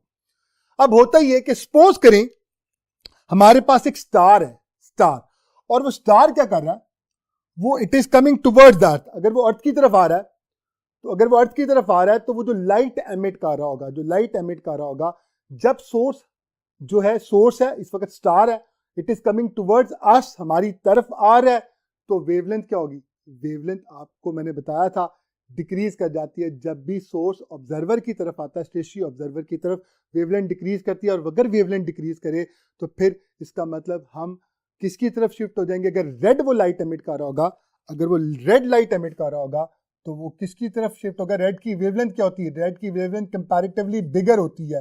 अब चूंकि वो हमारी तरफ आ रहा है, हमारा सोर्स जो है, source is moving towards us, तो फिर क्या होगा, फिर हमारे पास वेवलेंथ में डिक्रीमेंट आएगा, और वेवलेंथ डिक्रीज होने का मतलब ये है कि हमारे पास कहा जाए शिफ्ट हो जाएगा, red towards the blue shift हो जाएगा। इसका इनवर्स क्या होगा, दैट इज व्हाट, कि अगर हमारे पास वही स्टार दूर जाने लग जाए तो फिर अगर वो ब्लू एमिट कर रहा होगा तो blue will be shifted towards the red, तो ब्लू कहा जाए वो शिफ्ट हो जाएगा टुवर्ड्स द रेड। तो इस तरह के क्वेश्चन हमसे पूछे जा सकते हैं। स्टूडेंट्स, आपने मैक्सिमम प्रैक्टिस यानी अब अपने लास्ट टॉपिक की तरफ जा रहा हूँ, that is the simple harmonic motion. Students, national MDCAT में सिंपल हार्मोनिक मोशन को बहुत ही कहा जाए इख्तिसार से पेश किया गया है, यानी इसके जो लर्निंग आउटकम्स हैं वो सिंपल क्या है, they are the basic characteristics of the simple harmonic motion. तो सबसे पहला इंपॉर्टेंट पॉइंट कि आपको पता होना चाहिए कि सिंपल हार्मोनिक मोशन कहते किसको हैं। तो सिंपल हार्मोनिक मोशन हम कहते हैं इज अ स्पेशल, एक स्पेशल होती है, special type of vibratory motion है, वाइब्रेटरी मोशन है जो पीरियोडिक, दो चीजें बहुत इंपॉर्टेंट है, ये पीरियोडिक भी है, पीरियोडिक का मतलब ये it repeats itself after equal interval of time, और दूसरा इंपॉर्टेंट पॉइंट, सबसे इंपॉर्टेंट, कि इसमें एक्सेलरेशन जो है that is directly proportional to the displacement from the mean position. ये बहुत ही इंपॉर्टेंट पॉइंट है। सिंपल हार्मोनिक मोशन के हवाले से हमारे पास, आप सब अच्छी तरह से जानते हैं कि दो बहुत ही फेमस एग्जाम्पल्स हमारी टेक्स्ट बुक में भी मौजूद है और हमारे नेशनल एमडीकैट के सिलेबस में, दोनों के लिए पढ़ना हमारे, इनको एटलीस्ट आपको पता होना बहुत ज़रूरी है। एक है mass spring system, mass spring system, और दूसरा जो हमारे पास जो आ जाता है दैट इज इक्वल टू हमारे पास सिंपल पेंडुलम। ये दो टॉपिक हमारे पास बहुत ही अहमियत के हामिल है। इसमें आप लोगों ने प्रैक्टिस क्या करनी है, मैस स्प्रिंग सिस्टम का टाइम पीरियड, क्योंकि बेसिक कैरेक्टरिस्टिक्स में टाइम पीरियड आता है, T is equal to 2 pi under root M over K के बारे में आपको पता होना चाहिए। और इसके अलावा सिंपल पेंडुलम में T is equal to 2 pi under root L over G. Simple pendulum का टॉपिक हमारे सिलेबस का हिस्सा नहीं है, इसीलिए हम इसको बहुत डेप्थ में नहीं देखेंगे। एटलीस्ट आपको ये पता होना चाहिए इस फॉर्मूले में T is equal to 2 pi under root L over g के लेंथ और जी के वाले से कुछ थोड़े मोटे क्वेश्चन आते हैं तो हम आसानी से डील कर सकते हैं, but it's not the part in the parcel of the syllabus of national MDCAT. ये बहुत इंपॉर्टेंट पॉइंट है। तो हमारा ये सिलेबस का तो हिस्सा नहीं है, लेकिन आपको पता होना चाहिए दो एग्जाम्पल आपके पास हैं। स्टूडेंट, इसके अलावा एक बात बहुत इंपॉर्टेंट है कि सिंपल हार्मोनिक मोशन के लिए आपको दो चीजों की बहुत जरूरत होती है, एक होता है रीस्टोरिंग फोर्स और दूसरा इनर्शिया। इनर्शिया इसकी एग्जांपल मैं कैसे दूंगा, जरा गौर से देखिएगा। मैं आपके लिए यहां पर मैस स्प्रिंग सिस्टम की एग्जांपल दे रहा हूं। सपोज करता हूं कि मेरे पास ये एक फर्म सपोर्ट है और मेरे पास ये एक स्प्रिंग है। स्प्रिंग का जो स्प्रिंग कांस्टेंट होता है वो भी बहुत इंपॉर्टेंट रोल प्ले कर सकता है। फॉर्मूला होता है K is equal to F over X, इसका यूनिट क्या होता है, न्यूटन पर मीटर। और कहा जाए ये हमें स्ट्रेंथ ऑफ स्प्रिंग की बात बता रहा होता है। जितनी इसकी वैल्यू बड़ी होगी, इसका मतलब उस स्प्रिंग को में एक्सटेंशन प्रोड्यूस करने के लिए force per unit length, force per unit extension, यानी कितनी फोर्स चाहिए 1 मीटर की एक्सटेंशन प्रोड्यूस करने के लिए, जिसका जितना ज्यादा होगा, जैसे अगर किसी का 1000 न्यूटन पर मीटर है तो उसका मतलब 1000 न्यूटन की फोर्स लगे तो एक्सटेंशन 1 मीटर की होगी। और किसी का 500 न्यूटन पर मीटर है तो उसका मतलब सिर्फ 500 न्यूटन की फोर्स लगा के आप 1 मीटर की एक्सटेंशन प्रोड्यूस कर सकते हैं। तो कहा जाए ये हार्डनेस ऑफ द स्प्रिंग की भी बात करता है। जितना के की वैल्यू ज्यादा होगी, स्प्रिंग उतना ज्यादा मजबूत होगा, उतना उसको एक्सटेंड करना आपके लिए डिफिकल्ट हो जाएगा। इसको स्ट्रेंथ ऑफ स्प्रिंग का नाम भी दिया जाता है। बहरहाल इसके साथ स्प्रिंग के साथ हमने अटैच किया एक मैस को, और अगर इस मैस को मैं कुछ दूर जाके छोड़ देता हूं तो जब मैं इसको एक्सटेंड करूंगा तो इसे वापस कौन सी चीज लेके आती है, जी हाँ, रीस्टोरिंग फोर्स। क्योंकि जब स्प्रिंग एलोंगेट हो जाता है तो रीस्टोरिंग फोर्स लगती है। रीस्टोरिंग फोर्स की डायरेक्शन क्या होती है, बहुत इंपॉर्टेंट पॉइंट है। रीस्टोरिंग फोर्स की direction towards the mean position होती है। इसीलिए फोर्स ने एक्सेलरेशन को प्रोड्यूस करना तो एक्सेलरेशन की डायरेक्शन भी टुवर्ड द मीन पोजीशन ही होती है। अब जब ये मीन पोजीशन पर पहुंच जाता है तो यहां पे रुकता क्यों नहीं है, इंपॉर्टेंट पॉइंट। रीस्टोरिंग फोर्स इसको वापस तो ले आई मीन पोजीशन पर, रुकता क्यों नहीं है, क्योंकि उस पॉइंट पर आते आते उसकी काइनेटिक एनर्जी मैक्सिमम हो चुकी है। हालांकि नेशनल एमडी कैट में काइनेटिक एनर्जी वाला यानी एनर्जी कंजर्वेशन वाला, काइनेटिक एनर्जी, पोटेंशियल एनर्जी वाला टॉपिक हमारे सिलेबस का ऐसा नहीं है, लेकिन कुछ थोड़ा बहुत पता होना चाहिए। तो यहाँ पर इसकी वेलोसिटी हमारे सिलेबस में है, तो यहाँ पर इसकी वेलोसिटी क्या होती है, आप सब जानते हैं वेलोसिटी मैक्सिमम हो जाती है। अब ये रुक नहीं सकता, तो इसे कौन सी चीज आगे लेके जाती है, दैट इज इनर्शिया। और जब ये आगे जा रहा होता है तो फिर रिस्टोरिंग फोर्स इसको स्टॉप करती है, रोकती है, और अल्टीमेटली यहाँ जाके वो रुकता है और फिर उसको वापस लेके आती है। तो पता चला दो चीजें रोल प्ले करती हैं, पहली रिस्टोरिंग फोर्स और दूसरा इनर्शिया। तो मैंने बताया दो चीजों का होना बहुत इंपॉर्टेंट है, रिस्टोरिंग फोर्स और इनर्शिया का। सिंपल हार्मोनिक मोशन में ये दो चीजें बड़ी इंपॉर्टेंट हैं, बहुत ही ज्यादा अहमियत के हामिल हैं। सो स्टूडेंट्स, हम अब अपना बोर्ड आइए दोबारा से स्टार्ट करते हैं, ताकि अपने लेक्चर को कहा जाए तो हम आगे कंटिन्यू कर सकें।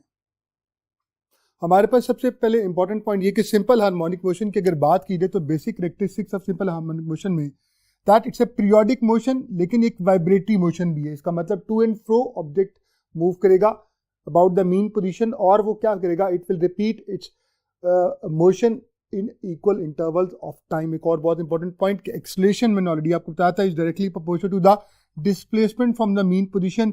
ये नेगेटिव साइन ये शो करता है कि दोनों के दरमियान फेज डिफरेंस जो होगा 180 डिग्री होगा। अगर मैं इसका ग्राफ प्लॉट करूं और एक्स एक्सिस के लॉन्ग में डिस्प्लेसमेंट को यानी इंस्टेंटेनियस डिस्टेंस को प्लॉट करूं और वाई एक्सिस के लॉन्ग में एक्सेलरेशन को प्लॉट करूं, तो आप देखेंगे कि दोनों ने जब मैक्सिमम पे जाना है तो एक ने पॉजिटिव मैक्सिमम होना है, एक ने नेगेटिव मैक्सिमम, क्योंकि डायरेक्टली प्रोपोर्शनल का मतलब ये है कि दोनों एक ही वक्त में मैक्सिमम होंगे। तो आप देख सकते हैं ये हमारे पास एक की वैल्यू अगर पॉजिटिव बन रही होगी तो दूसरी नेगेटिव बन रही होगी। अब ये दो ही क्वाड्रेंट्स बनते हैं, कौन से, एक सेकंड क्वाड्रेंट और एक कहा जाए हमारे पास फोर्थ क्वाड्रेंट। तो हमारा ग्राफ डायरेक्टली प्रोपोर्शनल बनेगा, स्ट्रेट लाइन डायरेक्टली प्रोपोर्शनल को रिप्रेजेंट कर रही है, and it will obviously it between the second and the fourth quadrant.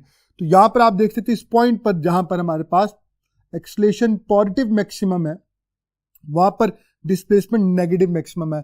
जब डिस्प्लेसमेंट जीरो जाती है तो एक्सेलरेशन भी क्या हो जाती है, जीरो, यानी मीन पोजीशन की बात कर रहा हूं।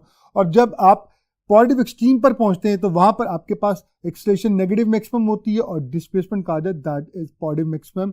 So that is something which is the graph between the instantaneous displacement of simple harmonic motion which is always directed away from the mean position, and the acceleration in the simple harmonic motion, which is a variable obviously that is directly proportional to the displacement from the mean position, and it is always directed towards the mean position. एक बहुत important point ये जो मैंने आपके लिए लिखा कि periodic motion भी और वाइब्रेटरी मोशन भी, इसके पीछे क्या राज है कि बाज का ऐसा होता है कि पीरियोडिक का जो वर्ड होता है वो हमें कंफ्यूज कर देता है। आप सब अच्छी तरह से जानते हैं कि हमारे नेशनल एमडी कैट में चूंकि बेसिक कैरेक्टरिस्टिक्स आती हैं, बेसिक कैरेक्टरिस्टिक्स को एक्सप्लेन किया हुआ है with an example of uniform circular motion and simple harmonic motion. तो वो क्या होता है, जरा गौर से दिखेगा कि हमारे पास एक ऑब्जेक्ट है जिसको पी प्राइम का नाम दिया गया, ये एक सर्कुलर पाथ पे यूनिफॉर्म सर्कुलर मोशन परफॉर्म कर रहा है। इसका मतलब ये हर एक खास इंटरवल के बाद अपनी एक रोटेशन को कंप्लीट करेगा। इसके प्रोजेक्शन को हम डायमीटर के अलॉन्ग देखते हैं, तो जैसे जैसे ये सर्कुलर पाथ पे मूव करता है वो इट्स डायमीटर DE के अलॉन्ग वाइब्रेट करता है। यहाँ पे इंपॉर्टेंट पॉइंट ये है कि uniform circular motion P prime की मोशन कौन सी है, पी प्राइम की motion simple uniform circular motion है, और एंड पॉइंट जो मैंने रेड से शो किया है उसकी मोशन सिंपल हार्मोनिक मोशन है। पी प्राइम की मोशन को आप पी प्राइम की मोशन जो कि एन को प्रोड्यूस करती है, पी प्राइम की जात अपनी जात में जो मोशन है वो सिंपल हमारे पास यूनिफॉर्म सर्कुलर मोशन है, आप उसे सिंपल हार्मोनिक मोशन नहीं कह सकते। इसी तरह पॉइंट एन जो है, पॉइंट एन जिसे प्रोड्यूस तो पी प्राइम की यूनिफॉर्म सर्कुलर मोशन ने किया, लेकिन आप पॉइंट एन की मोशन को यूनिफॉर्म सर्कुलर मोशन नहीं कह सकते, वो सिंपल हार्मोनिक मोशन होगी। तो बाद का पेपर में पूछा जाता है कि यूनिफॉर्म सर्कुलर मोशन को जो होती है वो कौन सी मोशन होती है, सिर्फ पीरियोडिक होती है, सिर्फ सिंपल हार्मोनिक मोशन होती है, दोनों होती है। तो बच्चे दोनों की तरफ चले जाते हैं, वो समझते हैं क्योंकि पी प्राइम ने एन को प्रोड्यूस किया तो एन चूंकि सिंपल हार्मोनिक मोशन परफॉर्म कर रहा होता है, तो दैट इज द प्रॉब्लम। ऐसा आपने नहीं करना। P prime clearly distinctly it is only performing uniform circular motion, और पॉइंट एन जो है वो आपके पास हमारे पास सिंपल हार्मोनिक मोशन ही परफॉर्म कर रहा होगा। तो एक इंपॉर्टेंट पॉइंट था। इसके बाद याद रखिएगा कि डिस्प्लेसमेंट का जो हमारे पास इक्वेशन आती है, instantaneous displacement of simple harmonic motion, इसका फॉर्मूला होता है x equal to x naught sine of theta. इसका अगर मैं कर्व ड्रॉ करूं तो साइन कर्व होगा, तो हम कह सकते हैं the displacement time curve of simple harmonic motion is a sine curve. Students, अब वेलोसिटी की बात कर लेते हैं। डिस्प्लेसमेंट के बाद इंशाल्लाह ताला मैं डिस्प्लेसमेंट को और भी आगे लेके चलूंगा।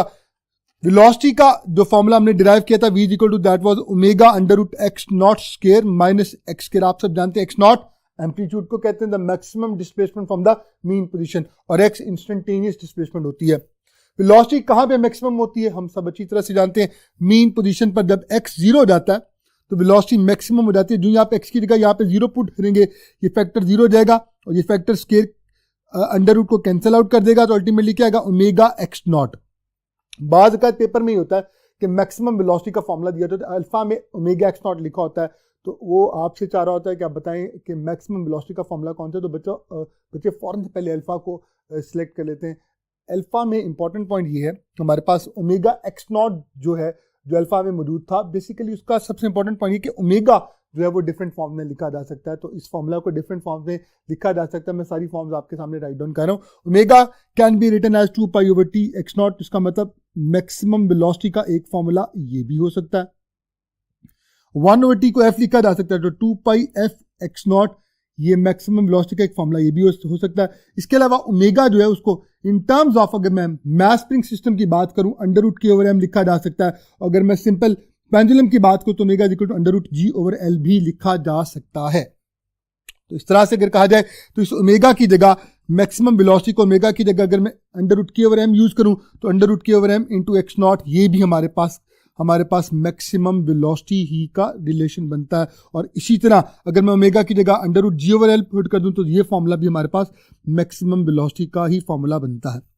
अब जब x आपके पास x नॉट हो जाता है यानी आप एक्सट्रीम पोजीशन पे चले जाते हैं तो एक्सट्रीम पोजीशन पे आप सब जानते हैं कि वेलोसिटी कम होकर क्या हो जाती है 0 हो जाती है। पुट भी कर सकते हैं, जो ही मैं यहाँ पे x की जगह x नॉट पुट करूंगा तो x not square minus x not square पूरा का पूरा प्रोडक्ट जो है वो 0 हो जाएगा। तो मैक्सिमम वेलोसिटी के बाद मिनिमम वेलोसिटी कहाँ पे होती है, एक्सट्रीम पोजीशन पर वेलोसिटी मिनिमम हो जाती है।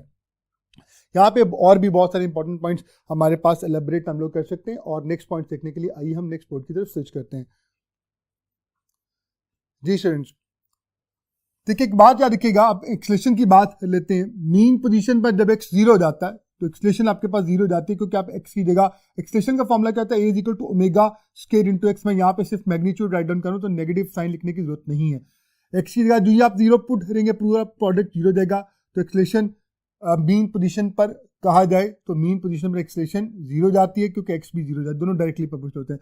और जब एक्सट्रीम पर हम जाते हैं तो ए मैक्सिमम क्या होता है ओमेगा स्क्वायर एक्स नॉट। तो यहां पर ओमेगा स्क्वायर ओमेगा चूंकि आपने अभी देखा मुझसे कि ओमेगा को हम दो तरह से लिख सकते हैं, मैं इसको under root K over M भी लिख सकता हूं और मैं इसको under root G over L भी राइट डाउन कर सकता हूं। तो अगर मैं स्क्वायर की बात करूं तो यहाँ पे चूंकि ओमेगा स्क्वायर है तो अंडर रूट कैंसिल आउट हो जाएगा। तो मैं ए मैक्सिमम को ओमेगा स्क्वायर एक्स नॉट की बजाय के ओवर एम एक्स नॉट या जी ओवर एल एक्स नॉट भी राइट डाउन कर सकता हूं। तो ये सारे के सारे इंपॉर्टेंट पॉइंट्स हैं जो एमसीक्यू के शक्ल में आपसे पूछे जा सकते हैं, यहाँ से आपको क्वेश्चन आ सकते हैं।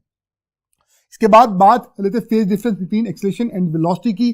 तो इन दोनों में जो फेज डिफरेंस होता है वो 90 डिग्री होता है। तो ये बात अपने याद रखनी है कि हमारे पास एक्सेलरेशन और वेलोसिटी का फेज डिफरेंस जो होता है वो 90 डिग्री होता है। और एक और इंपॉर्टेंट पॉइंट, जब x 0 था यानी मीन पोजीशन की बात कर लेते हैं तो मीन पोजीशन पर वेलोसिटी क्या थी, वेलोसिटी मीन पोजीशन पर जो थी it was basically maximum, velocity maximum थी, लेकिन एक्सेलरेशन क्या थी 0। इसका मतलब कौन लीड कर गया, यानी जब x 0 था एक्सेलरेशन 0 है अगर वेलोसिटी मैक्सिमम है, इसका मतलब वेलोसिटी के जो इक्वेशन होगी उसमें कॉस के ट्रिग्नोमेट्रिक रेशियो इन्वॉल्व होगी। जो भी कॉस आ जाएगा और हमारे पास एक्सेलरेशन में साइन आता है तो अल्टीमेटली कौन लीड कर रहा है, the leading quantity is obviously the velocity. तो velocity leads acceleration by an angle of 90 degree π/2। इसके बाद हमारा लास्ट टॉपिक दैट इज, आप सब जानते हैं नेशनल एमडी के एक्ट में सिंपल हार्मोनिक मोशन को इस साल बहुत ज़्यादा सिंप्लीफाई कर दिया गया है। हमारे पास लास्ट ईयर के ही वो लर्निंग आउटकम्स हमारे पास हैं और इसमें हम देखें तो कोई नई एडिशन नहीं हुई है और हमने basic characteristics of simple harmonic motion देखनी है टिल द फेज। तो मैं सारे इंपॉर्टेंट पॉइंट्स आपसे बड़ी डेप्थ में जाके शेयर कर चुका हूँ। आखिरी टॉपिक हमारा जो है सिंपल हार्मोनिक मोशन का, वो फेज और इनिशियल फेज, इन दोनों के बारे में आपको क्लियरली पता होना चाहिए। फेज और इनिशियल फेज में क्या फर्क है, जरा गौर से देखिएगा। एक डायग्राम में सर्कुलर पाथ में मैंने आप लोगों के लिए ड्रॉ किया है। सपोज करें कोई पॉइंट यहां पर था P प्राइम और इस वक्त इसका प्रोजेक्शन जो है वो पॉइंट N वो बिल्कुल इसके सामने यहां पे कहा जाए सर्कल के सेंटर पे होगा। अब यहां पर अगर देखा जाए ये यहां से ट्रांसलेट करके यहां तक पहुंचा है तो इसने जो डिस्प्लेसमेंट कवर की है उसे थीटा कहा जाएगा, जिसको ओमेगा टी लिखा जाता है। ये वो डिस्प्लेसमेंट है जिसे हम डिस्प्लेस्ड फेज या एंगुलर डिस्प्लेसमेंट का नाम देते हैं।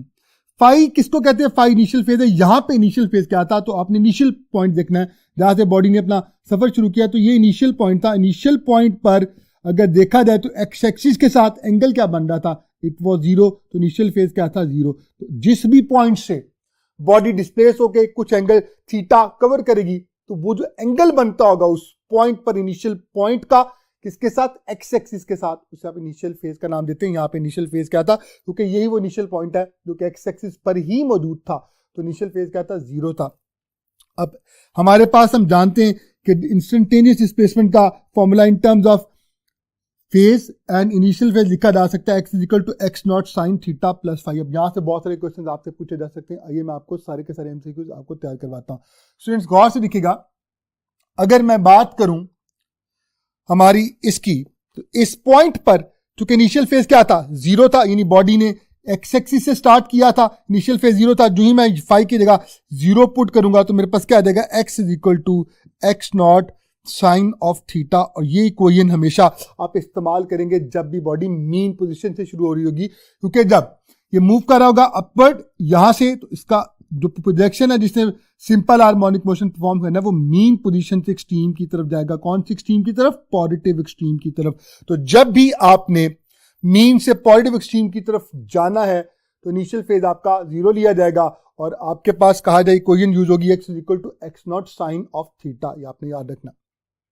इसके बाद सपोज करता हूं ये इनिशियल पॉइंट था, इनिशियल पॉइंट में बॉडी कहा जाए वो वाई एक्सिस पर मौजूद थी, तो इनिशियल फेज कितना हो गया, एक्स एक्सिस के साथ 90 है, ये डिस्प्लेस फेज है थीटा। तो इक्वेशन क्या बन जाएगी, इक्वेशन होती है x is equal to x naught sine of theta plus phi. Initial phase 90 था, जो ही 90 पुट करेंगे, आप सब जानते हैं साइन में जब भी एंगल में 90 ऐड होता है तो साइन ट्रिग्नोमेट्रिक रेशियो चेंज करता है।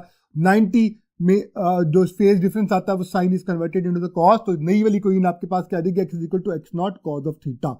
अब ये बहुत इंपॉर्टेंट है कि आपसे पूछा जा सकता है कि इनिशियल फेज हो तो फिर आप कौन सी इक्वेशन इंस्टेंटेनियस डिस्प्लेसमेंट के लिए इस्तेमाल करेंगे, तो फॉर्मूला है x is equal to x naught cos of theta.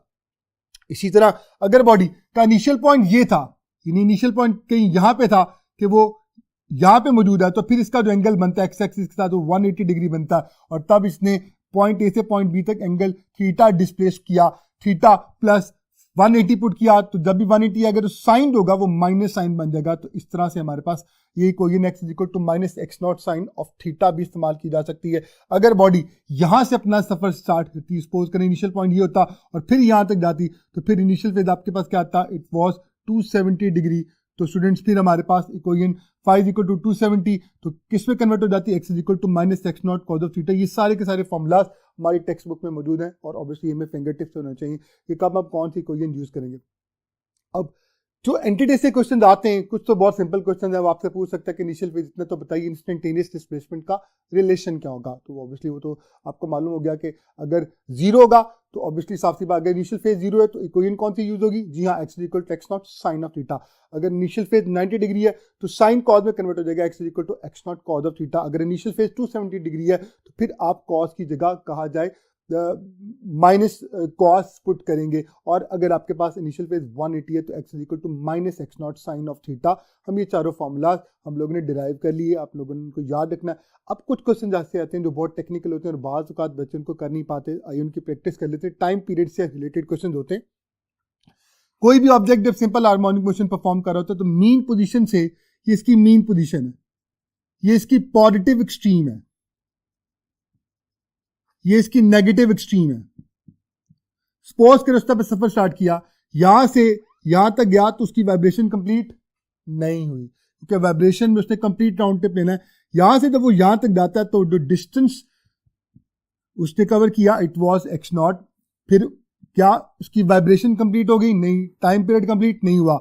यहां से जब वो वापस आएगा तो कहा जाए हाफ वाइब्रेशन अभी कंप्लीट हुई है, फिर वो दूसरे एक्सट्रीम तक जाएगा, और जब वो दोबारा यहाँ पे वापस आ जाएगा कंप्लीट राउंड ट्रिप के बाद, तो कहा जाए उसने अपना मुकम्मल एक वाइब्रेशन को कंप्लीट किया, it was one complete vibration. और जो टाइम होगा वो ऑर्डिनरी टाइम नहीं होगा, वो कैपिटल टी यानी टाइम पीरियड कहलाएगा, जिसके फॉर्मूलाज को हमने अपने लेक्चर में स्टार्ट में बड़ी डिटेल में देखा था।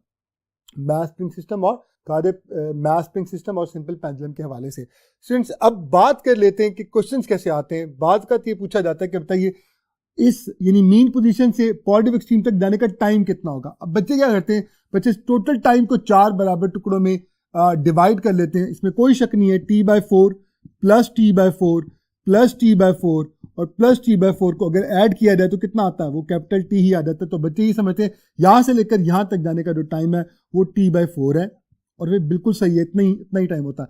यहां से वापस दोबारा आने का यानी एक्सट्रीम से मीन तक वो कितना है, t/4 यहां तक, तो और फिर यहां से यहां तक गया वो भी t/4, और फिर यहां से वहां पर यहां तक गया भी t/4 होगा। यहां तक तो आप कर लेंगे, लेकिन प्रॉब्लम कहां से स्टार्ट होता है, जब वो क्या करता है, वो ये कहता है कि अगर बॉडी अपने मीन से स्टार्ट हो और हाफ ऑफ एक्सट्रीम तक जाए तो फिर कितना टाइम लगेगा। ये बहुत ही इंपॉर्टेंट क्वेश्चन है स्टूडेंट्स, गौर से देखिएगा। हाफ ऑफ एक्सट्रीम से मुराद क्या है, यानी इसका मतलब ये है कि मैं दोबारा आपके लिए यहां पे ड्रॉ कर देता हूं। ये मीन था, मीन से लेकर जब वो हाफ ऑफ एक्सट्रीम तक गया होगा तो उसने जो डिस्टेंस ट्रेवल किया होगा वो x0/2 होगा। बच्चे क्या करते हैं, बच्चे ये सपोज करते हैं कि देखिए सर बड़ा सिंपल है, अगर यहां से यहां तक का टाइम जो है वो हमारे पास t/4 है, किसके लिए, जब डिस्प्लेसमेंट क्या थी, x0 थी, तो सर उसका हाफ डिस्प्लेसमेंट के लिए टाइम क्या होगा, तो वो टाइम t/4 को 2 से डिवाइड कर देते हैं, हाफ कर देते हैं, तो जवाब आता है t/8। और अल्फा ऑप्शन में हमेशा यही लिखा होता है। फर्स्ट ऑप्शन वो एंटी टेस्ट में आपको t/8 ही देगा। अब ये गलत है, इसकी बुनियादी वजह ये है कि हमारे पास जो टाइम हमको कैलकुलेट करने के लिए जो इक्वेशन है वो क्या होगी, जरा गौर से देखिएगा। बॉडी कहां से स्टार्ट हो रही है, मीन पोजीशन से कहां जा रही है, पॉजिटिव एक्सट्रीम की तरफ। जब भी मीन से स्टार्ट होती है तो मैंने आपको बताया था इक्वेशन कौन सी यूज होती है, इनिशियल फेज क्या होता है, 0। इक्वेशन कौन सी यूज होती है, x = x0 sine of theta. Students यहां पर x आपके पास क्या है, that is equal to x0 divided by 2। मैं वैल्यूज प्लेस कर दूंगा, x0 divided by 2 is equal to x0 ऐसे रहेगा साइन थीटा। थीटा की जगह आप सब जानते हैं हम ओमेगा t, और ओमेगा t की जगह बाद में ओमेगा की जगह 2π/t भी पुट कर सकता हूं। x0 के साथ कैंसिल आउट हो गया। Half is equal to sine of omega की जगह मैंने पुट किया 2π/T multiplied by t। Students sine उधर चला गया, साइन इनवर्स हो गया। Sine inverse of half is equal to 2π/T into t. Sine किस एंगल के लिए हाफ देता, जी हां हम सब जानते हैं 30 डिग्री के लिए, और 30 को क्या लिखा जा सकता है, π/6। इसका मतलब मैं यहां पर π/6 is equal to 2π/T into T write down कर सकता हूं। मुझे ये टाइम चाहिए, ये तो टाइम पीरियड है। अब पाई से कैंसिल आउट हो गया, ये उधर चला गया, तो t डिवाइडेड बाय 2 नीचे आके 6 से मल्टीप्लाई हो गया, 6 × 2। तो क्या जवाब आया, देखिए टाइम का जवाब आया t/12। It is not equal to t/8। तो एक बहुत इंपॉर्टेंट पॉइंट है, तो आपने याद रखना है कि आपने जब भी मीन पोजीशन से एक्सट्रीम की तरफ जाना है, अगर आप मीन से एक्सट्रीम तक पहुंच जाते हैं तो वो टाइम हुस्न इत्तफाक है वो t/4 ही आएगा, चाहे आप ऐसे ही कैलकुलेट कर लें वो t/4 ही आता है। लेकिन अगर डिस्टेंस उससे कम है, आप मीन से स्टार्ट हुए एक्सट्रीम की तरफ जा रहे हैं, लेकिन डिस्टेंस अभी मैंने आपके लिए हाफ ऑफ एक्सट्रीम यानी x = x0/2 तो आपने कैलकुलेट किया, तो टाइम हमेशा कहा जाए वो इक्वली डिवाइड नहीं होता।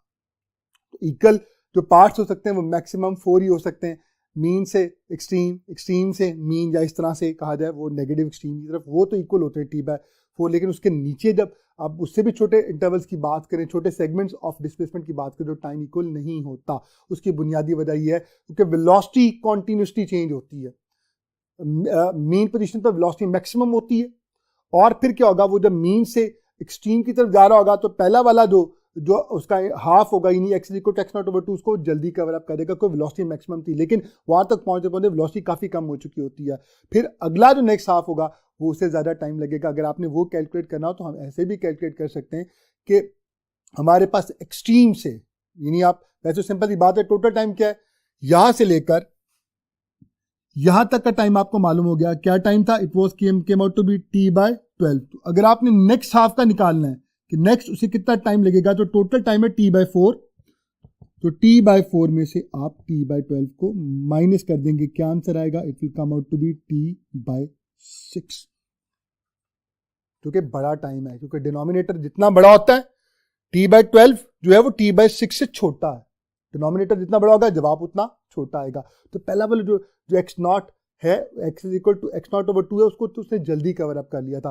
बहरहाल अगर आप इस एक्सट्रीम से स्टार्ट लेते हैं और आपसे सवाल ये पूछा जाता है कि आप अगर फॉर एग्जाम्पल आप इस एक्सट्रीम से स्टार्ट हो, यानी x is equal to x0 से, और आप हाफ ऑफ मीन तक आ जाए, तो कितना डिस्टेंस हुआ x0/2। अब टाइम क्या होगा जो मैंने कैलकुलेट किया कितना है t/6 में, ऐसे भी कैलकुलेट कर सकता हूं, x is equal to x0 cos of theta मैं यूज करूंगा। क्यों कॉज ऑफ थीटा? क्योंकि इस सारे फॉर्मूला जो हमने पढ़े उनको इस्तेमाल कैसे करते हैं। मैं एक्सट्रीम से जब भी अपना सफर शुरू करता हूं तो एक्सट्रीम जो होती है आप सब जानते हैं, ये देखें एक्सट्रीम से जब मैं अपना सफर स्टार्ट करता हूं तो इनिशियल फेज कितना होता है 90। कोई कौन सी यूज होती है? x is equal to x0 cos of theta. तो आप फिर दोबारा यहां पे पुट कर दें x0/2 is equal to x0 cos of theta, cancel out हो गया। कॉज किसकी कॉज यहां पे आके कॉज इनवर्स ऑफ हाफ हो जाएगा। कॉज किसके लिए हाफ देता है आप सब अच्छी तरह से जानते हैं, 60 डिग्री को π/3 लिखा जा सकता है। यहां पे फिर आपके पास ओमेगा टी आएगा, आप यहां पर ओमेगा की जगह वैल्यू पुट करेंगे 2π over capital T into T ऐसी, और जब आप टी कैलकुलेट करेंगे तो अल्टीमेटली विल फाइंड व्हाट, आपके पास पाई से कैंसिल आउट हो गया, 2 नीचे आके मल्टीप्लाई 3 to the 6 और टी ऊपर चला गया। तो इस तरह से क्वेश्चन आपको पूछे जा सकते हैं।